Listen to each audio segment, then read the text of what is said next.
Bienvenue dans l'Historien du Dimanche, le podcast où l'on déterre les histoires les plus fascinantes du passé, sans poussière ni ennui.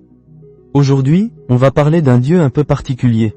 Un dieu qui court vite, qui est malin comme un singe, et qui excelle dans l'art de la parole comme dans celui du chapardage. Vous l'aurez compris, on va explorer le monde haut en couleur d'Hermès. Hermès, le nom seul évoque quelque chose de léger, de rapide, presque insaisissable. C'est un dieu paradoxal, une figure pleine de contradictions, capable du meilleur comme du pire, toujours avec une agilité et une intelligence déconcertantes. Il est le messager des dieux, le protecteur des voyageurs et des marchands, mais aussi le patron des voleurs et des filous. Intriguant, n'est-ce pas? Alors, asseyez-vous confortablement, préparez votre boisson préférée, car aujourd'hui, on part à la rencontre de ce personnage mythologique hors du commun. Pour comprendre Hermès, il faut commencer par le début, et quel début? L'histoire de sa naissance est déjà une merveille de ruse et de précocité. Imaginez une nuit d'orage, quelque part dans les montagnes d'Arcadie, un endroit sauvage et reculé. Zeus, notre cher maître de l'Olympe, connu pour ses nombreuses liaisons, avait jeté son dévolu sur la belle nymphe Maïa, une des Pléiades, fille d'Atlas. Pour éviter la jalousie d'Héra, sa légitime et ô combien vindicative épouse, Zeus s'était éclipsé en secret dans la caverne de Maïa. De cette union clandestine naquit Hermès. Mais ce n'est pas une naissance ordinaire, loin de là. Maïa accouche en plein milieu de la nuit, dans le plus grand secret.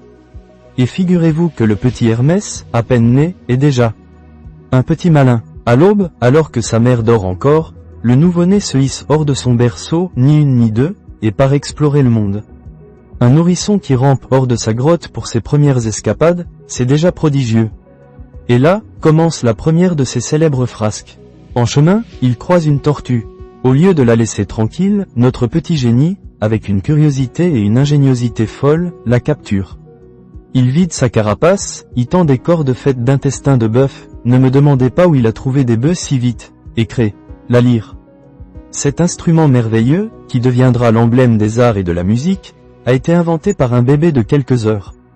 Ça donne le ton pour la suite, non? Mais Hermès ne s'arrête pas là. Après avoir créé la musique, il a une autre idée, un peu plus audacieuse.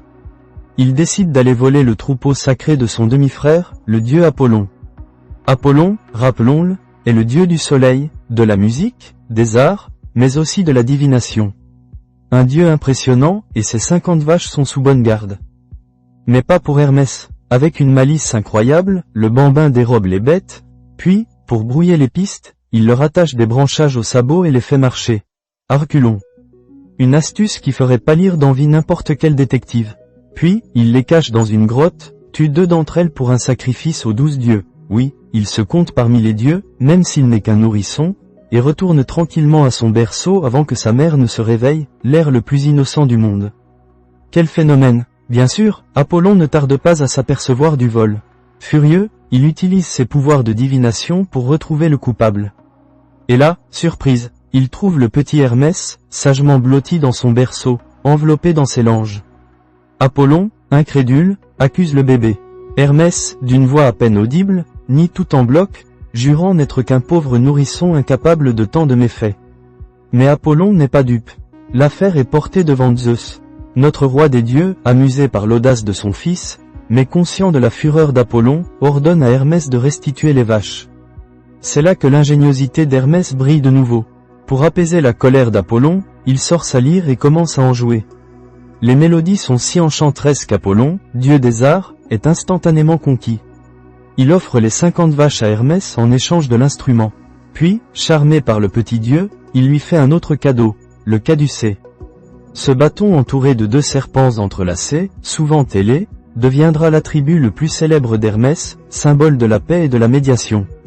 Et voilà comment, en quelques heures à peine, un nourrisson à peine sorti du berceau est devenu un dieu à part entière, avec ses propres attributs et son statut déjà bien affirmé parmi les Olympiens. C'est de cette histoire, de cette naissance fulgurante et de ses premières frasques, que naissent toutes ces facettes. La plus connue, sans doute, est celle de messager des dieux. Imaginez l'Olympe, un lieu de querelles et de décisions importantes. Il faut quelqu'un de rapide, de fiable, et surtout capable de naviguer entre les mondes. C'est là qu'Hermès excelle. Il est le porteur des messages de Zeus, qu'ils soient d'amour, de colère, ou de simples instructions.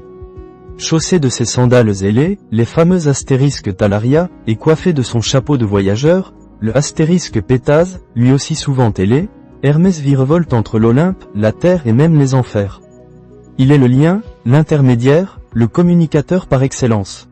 Il est celui qui a transmis à Calypso l'ordre de Zeus de libérer Ulysse, lui permettant enfin de regagner Ithaque après tant d'années d'errance. C'est lui qui a aidé Persée dans sa quête pour tuer la gorgone Méduse, lui offrant la serpe d'acier pour décapiter le monstre. Et c'est encore lui qui a guidé Pandore, porteuse de la jarre funeste, vers le monde des hommes. Il incarne la vitesse, l'efficacité et une certaine neutralité dans l'exécution de ses tâches divines. Il ne juge pas les messages, il les transmet. C'est la pure fonction de communication. Mais Hermès est bien plus qu'un simple facteur divin. Sa nature de voyageur infatigable le place naturellement sous la protection des routes et des carrefours. Il est le dieu des voyageurs, de ceux qui partent à l'aventure, des explorateurs, mais aussi de ceux qui font de longs périples pour le commerce. Les anciens Grecs érigeaient des stèles appelées Hermès, au bord des chemins, à l'entrée des maisons ou des villes, souvent une simple colonne de pierre avec une tête barbue et un phallus. Elles servaient de bornes de protection, de marqueurs de limite, mais aussi de symboles de fertilité et de bonne fortune pour ceux qui passaient. Cette notion de « limite » ou de « seuil » est fondamentale pour comprendre Hermès. Il est le dieu des frontières, des passages, de tout ce qui est liminaire. Les carrefours, les portes, les transitions d'un état à un autre, tout cela est son domaine. C'est un dieu qui traverse, qui connecte, qui met en relation des éléments séparés. Et c'est précisément cette capacité à franchir les frontières qui explique ses autres attributions. Puisqu'Hermès est le dieu des frontières et des passages, il est aussi le dieu du commerce. Et oui, la ruse, la persuasion, l'art de la négociation, ce sont des qualités essentielles pour un bon commerçant. Sa rapidité d'esprit, son éloquence suave, sa capacité à convaincre et à négocier, tout cela fait de lui le parfait patron des marchands. Il protège les transactions, les échanges, et veille à ce que les affaires se fassent, parfois au détriment de la morale, mais toujours avec une certaine habileté. D'ailleurs, le mot herméneutique, qui désigne l'art d'interpréter les textes, vient aussi d'Hermès, soulignant son rôle dans la compréhension et la transmission des messages complexes. Et puis, il y a cette facette qui nous surprend souvent, le dieu des voleurs. Cela semble contradictoire avec son rôle de protecteur et de messager. Mais rappelez-vous l'histoire des bœufs d'Apollon. Hermès n'est pas un voleur par pure malveillance, mais par intelligence, par astuce, par défi. Il est le dieu de la dextérité, de l'habileté manuelle et mentale. Le vol, dans certaines traditions grecques, n'est pas toujours vu comme un acte foncièrement mauvais, mais parfois comme une preuve d'ingéniosité, de ruse, de capacité à déjouer les règles. C'est l'intelligence appliquée à des fins qui ne sont pas toujours morales, mais qui fascinent par leur audace. C'est le maître des coups de génie qui défie l'ordre établi. Il est le dieu de la surprise, du changement brusque de situation, et cela fait de lui une figure fascinante, bien loin des dieux plus figés dans leur rôle. Et enfin, un rôle peut-être moins joyeux, mais tout aussi crucial, Hermès est le psychopompe. Ce mot un peu savant signifie littéralement « guide des âmes ».